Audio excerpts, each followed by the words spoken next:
Hey guys, it's Lisa. Welcome back to my channel. So today I want to talk to you about 5 tips I have for caring for your Madewell handbags. As most of you know, I am like a huge fan of Madewell leather. I think all of their products are just wonderful, and I have a bit of a problem, and I have tons of their bags. I have just about every color and style. And I've done a lot of research on leather. So today I want to share with you kind of the assimilation of all of those good things.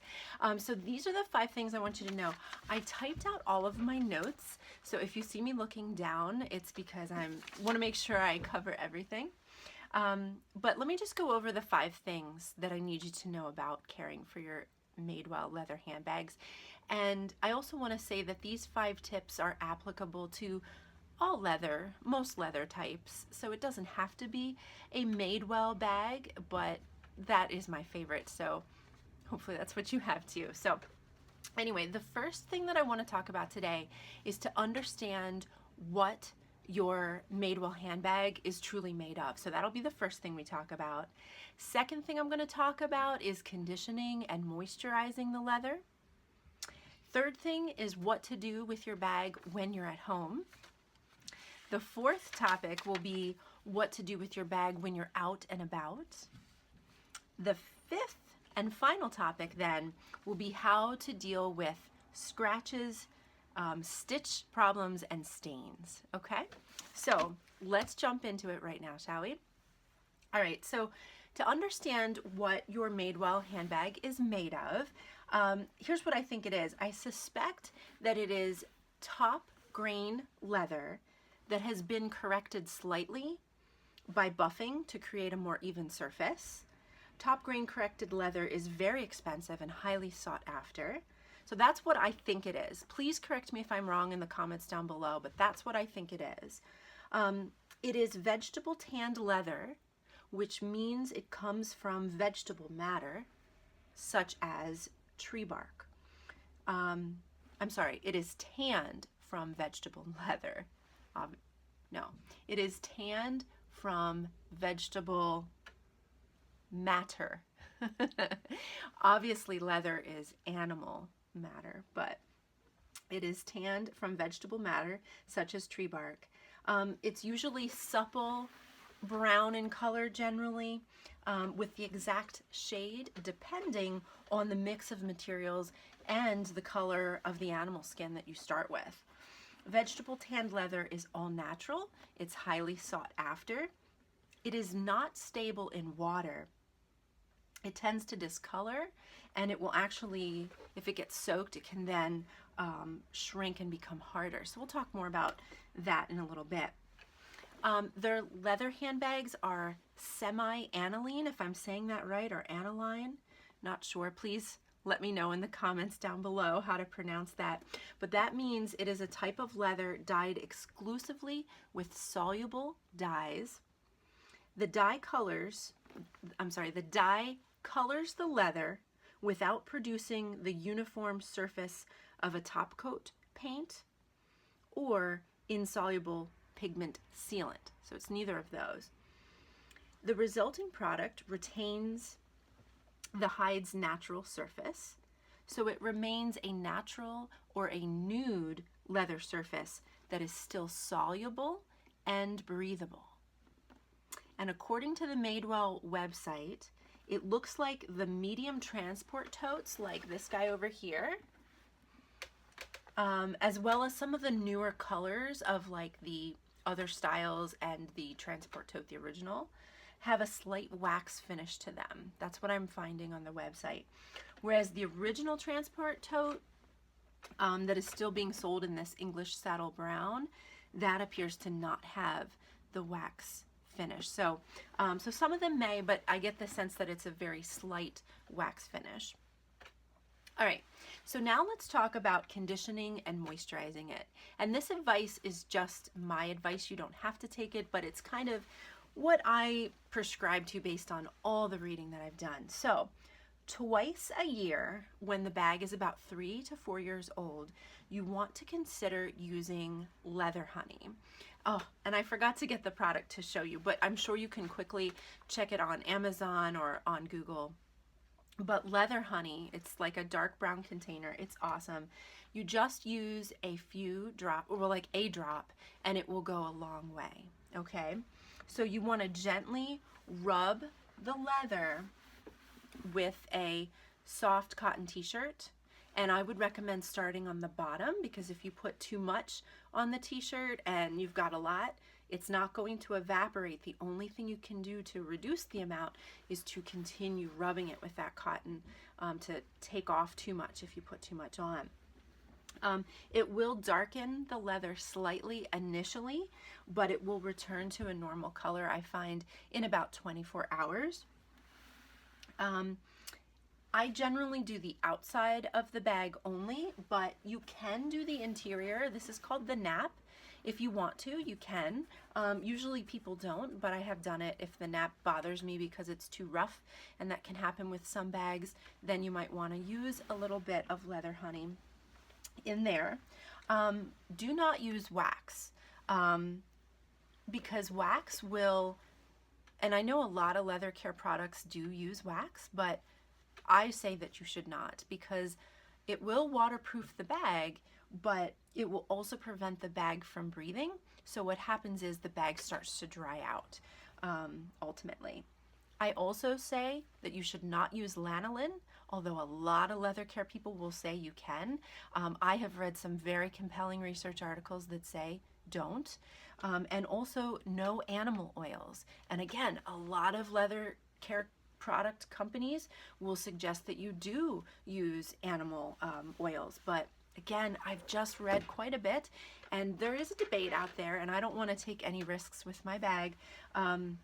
Sometimes using leather care products that contain animal oils can cause the bag to go kind of rancid over time, and I just don't want to take that risk. Now, unfortunately, a product even like leather honey does not have to divulge what its ingredients are. Those are protected under our laws. They don't have to say what's in there, so I really don't know what's in there. But after testing a lot of different products and seeing how these leather products feel and smell and look on the bag, I'm sold that I think whatever formula leather honey uses is probably the very best that's out there. All right, now let's talk about the third thing I wanted to mention, which was how to deal with your bag at home, okay? You might even want to write these things down. Make sure you store them in a dust bag. Now, when you buy a handbag from Madewell, unfortunately, they do not come in a dust bag. And you know, some of the bags can be kind of large. So what I do is I go onto Amazon and I look for white pillowcases, and you can get them relatively inexpensively. Cotton is best, but you know, if it's microfiber, whatever, just as long as you have some cloth that you can put your bag in when it's in storage. And I tend to put the same bag in the same pillowcase. I don't switch my pillowcases between bags, just because each bag comes from a different animal, each bag feels different, and I just want each bag to kind of go in its usual pillowcase, just because, like, I don't know, so if the bag sweats or produces any residue, I don't know, I want it to stay in its own pillowcase. So that's what I would recommend doing, buying some pillowcases. And you can always use pillowcases at home. I think it's always good to have extra. You want to make sure that you store your leather Madewell handbags at a temperature range of 65 to 70 degrees. That is ideal. Not more than 75 degrees. If it's hotter than 75 degrees, your bag is going to sweat, it's going to lose moisture, and it's not going to do as well over time. So try to keep it between 65 and 70 degrees, which I think is probably easily obtained in most homes today. Also, I recommend that you buy a humidity gauge from the pet store. You know, they're like just a couple bucks, and it's really important to have because you want to store your bags at a relative humidity of 45 to 55%, which for me is hard to maintain in the winter time. It gets so dry in here. And also, I love using a salt lamp, but a salt lamp is a natural dehumidifier. It's extracting moisture from the air. So your bags are going to need some hydration. So we're going to talk about that in just a moment. I also wanted to let you know that when you can smell leather and it smells good, you know that smell? That usually means that the leather has been kept at a good temperature and a good humidity. So I find that when it's a nice temperature and a nice humidity in our home, my bags start to smell good. And when it's too dry, I can't smell them. So I noticed they start smelling good when the average temperature this past end of winter, beginning of spring, was 55 degrees. It was like a low of 41 that day and a high of 64 that day, and I could start smelling my delicious leather handbags. So just wanted to mention that. The hot days of summer will cause evaporation and water loss from your bag, so you want to make sure you hydrate the bag. So how do you do that? Well, conditioning is great, but water is also important. And here's how I do it. At nighttime, and this is good for my husband and I too, I run a cool mist vaporizer. If my humidity gauge tells me that I need to, right? So I have one running, sometimes I'll have two, but usually it's just one. And I make sure that my bags are not near that because I don't want them to get moisture on them, but I do want them to be exposed to the moist, cold air, and that's a great way of humidifying your bag. I've also heard that some people will take their bag with them into the shower and just leave it in the bathroom so that it, gets water that way. I would not recommend doing that because even though it might be moist in the bathroom when you're taking a shower, it's usually kind of hot in that case, and that's causing evaporation. That's why our skin can be dry after a hot shower. So I would just encourage you to do the cool mist humidifier at night occasionally for your bags from a distance. Do not leave your bags in direct sunlight, or it will quicken the patina process. And the patina process, as you've probably heard, is the leather's reaction to what is in its environment. And over time, sometimes patina can really look cool on a bag, and a lot of people want that.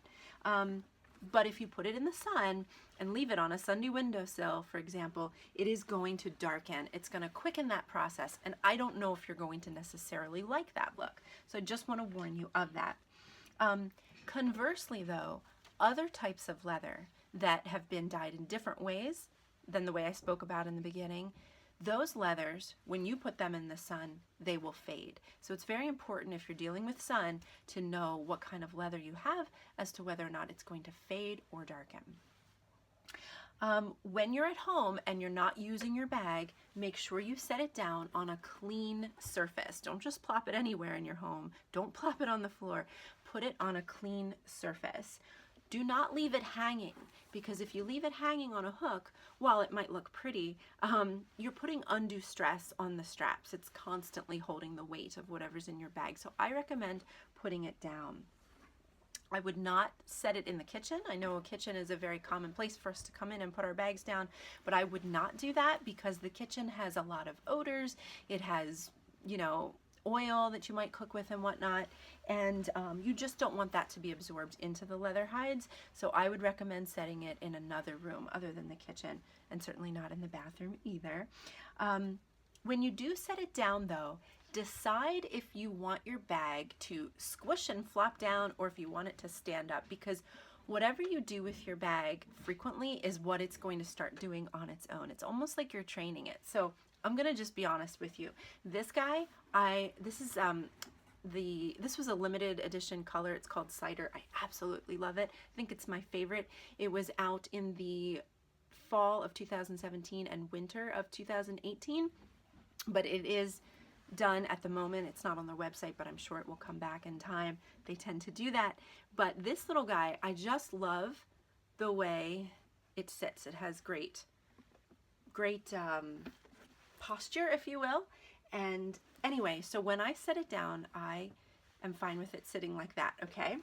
But then this guy over here, is older, and I love the way it squishes, and so a lot of times when I put it down, I will actually like press it down just so that it gets all kind of squishy, and I like that. So when you put your bag down, decide how you want it. Do you want it to sit a certain way, or do you want it to squish? Because whatever you do frequently is what it's going to be trained to do. When you're out and about, this is number 4, do not carry the bag if it's raining unless you want those kind of natural watermarks on your bag. If you want that, then go ahead. I carry this one in the rain sometimes because I'm not as particular, but this guy I would never carry in the rain, okay? I do keep, this is a little technique, please do this, you'll be happy you do. You see how they have these interior pockets, okay? What I do is I keep a plastic bag in my interior pocket, and I actually keep it open so that the zipper is open so that it doesn't dry out in there, because plastic can make things dry out and not breathe. So I keep it open, but I always keep a folded trash bag in there, and that is so that if I am caught in a rainstorm, like a really heavy rainstorm, and I really don't want any marks at all, I will put my investment in a trash bag. I know it might look ridiculous to see some girl like, you know, running into a store with a trash bag, but I want my investment protected, so I would suggest that you do the same. Another option is to, you know, if you want to keep the bottom nice, you could always purchase a flexible cutting board. Cut it out to the size of the base of your bag, and then put that cutting board, that flexible cutting board, on the bottom so that you have a nice bottom and corners, if that's what you want. If you don't care about that and you're okay with the bag kind of rounding out at the bottom and on the edges, then don't do it. But that's an option for you if you're interested.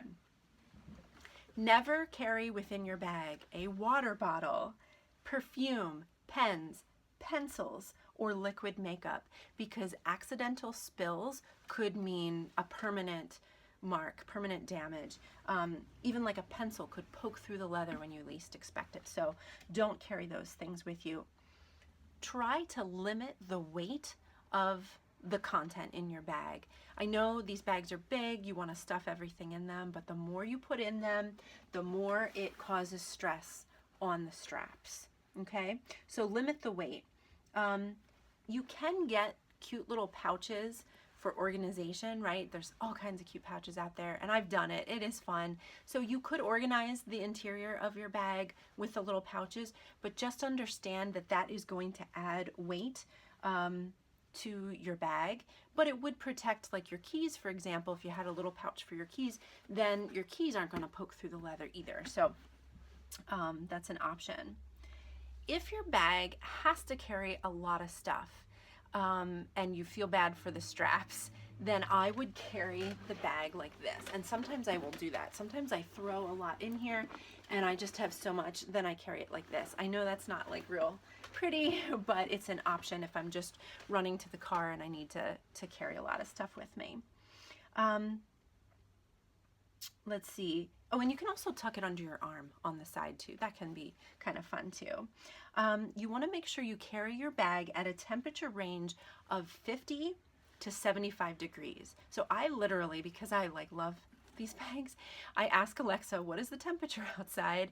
And I will not carry one of these bags if it is below 50 degrees outside. So try to carry it between 50 to 75 degrees. However, if you are hydrating at night with the Cool Mist humidifier, Cool Mist vaporizer from a distance, like I said, then you could probably get away with carrying it at like 42 degrees to maybe even as hot as 82 degrees in the summertime, because you know you're hydrating that bag at night. Don't carry your bag outside when it's bitter cold either, because the very cold temperatures means it's going to be very dry, and also the cold temperatures means the leather fibers are going to be brittle and they could crack when you move the bag or bend it. You wouldn't know that, but on a microscopic level, those leather fibers could be cracking. Never leave your bag in the car. Hot temperatures or extreme cold temperatures, but let's talk right now about very hot temperatures. In the summertime, your car, when you have those windows closed, it just heats up incredibly fast. And if your bag is in there, even for a short time, it will permanently cause damage. in this way, it will shrink. The leather will actually shrink and it won't lay the same. It won't carry the same. So do not leave your bag in the car. And when you're out at a restaurant, keep it off the gross floor, okay? Hang it on the back of your chair, you know, if you can. I think that's probably the really best thing to do. I think that's the safest thing to do. And then sometimes it's fun. Madewell even, when you're out and about, Madewell even sells like beautiful scarves and stuff. So sometimes I'll tie a scarf on that kind of coordinates with the season or what I'm wearing. So that can be a fun thing to do. So that's my recommendation for when you're out and about with your bag. Now let's look at the last thing, which is how to fix stitches, scratches, or stains, okay? We'll start with a scratch. Now, some people, if their bag gets scratched, they love it. They feel that it's just adding character to their bag and they're perfectly okay with that. And for some of my bags, I am. For other bags, I'm not, and I don't want any scratches. So I figured out this awesome way to get out scratches, okay? And I'm gonna tell you a story. I have this bag in the English saddle color, okay?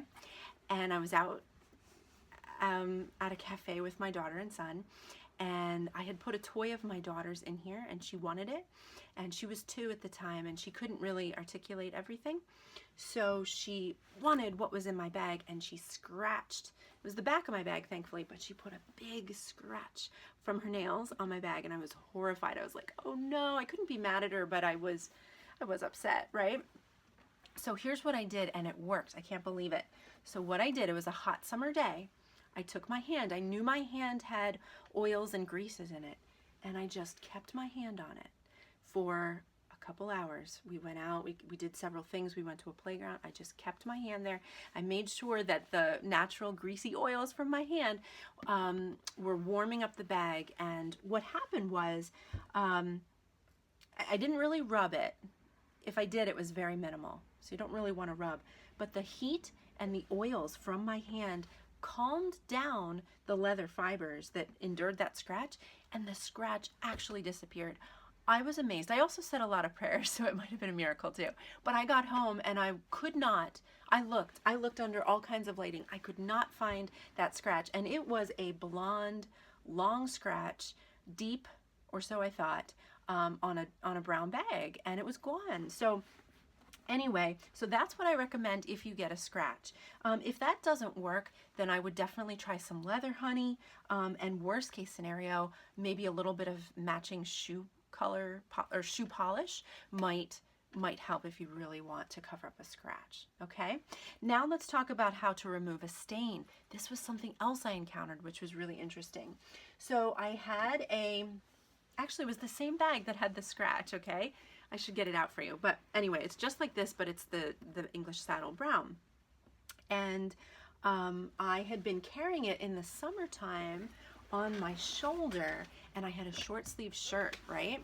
And what happened was the deodorant that I was wearing got on the strap, and I had this like nasty stain, right?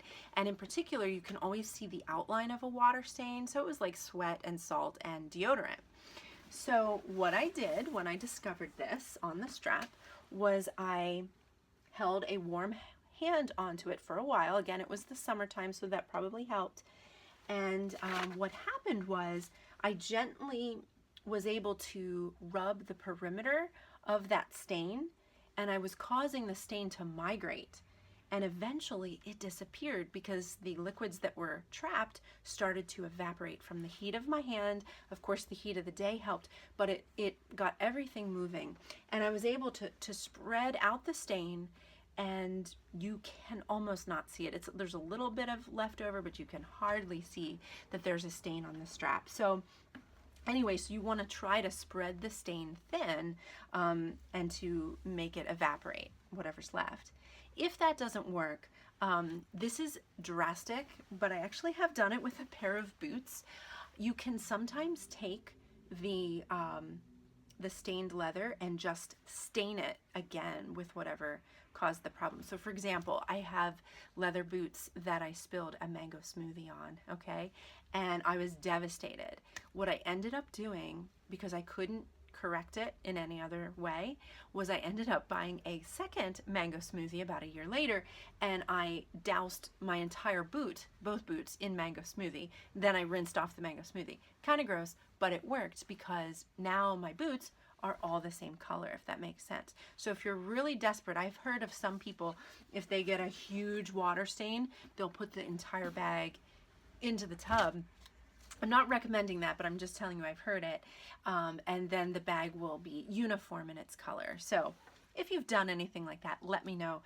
But certainly leather honey would be a great thing to do. If you have a stain, try to work some leather honey on it.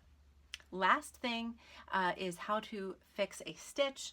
I'm gonna say that if one of these stitches comes loose or starts, even if the side here comes loose, take it to a cobbler, take it to a shoe repair place or a leather repair place, and they should be able to find stitches that match, and also they have the sewing equipment, if you will, that can handle fixing this. So I know that these bags are gonna last me a lifetime. I'm so grateful because even if the straps start to come off, I know I can take it to a leather repair place and they will stitch them back on for me. So anyway, I hope those 5 areas of tips help you to properly care for your Madewell handbag. Please comment down below if this video was helpful to you. Share with me any tips that you have for good care of your leather handbags, and please subscribe. And yeah, and have a wonderful rest of your day. I'll talk to you later. Bye.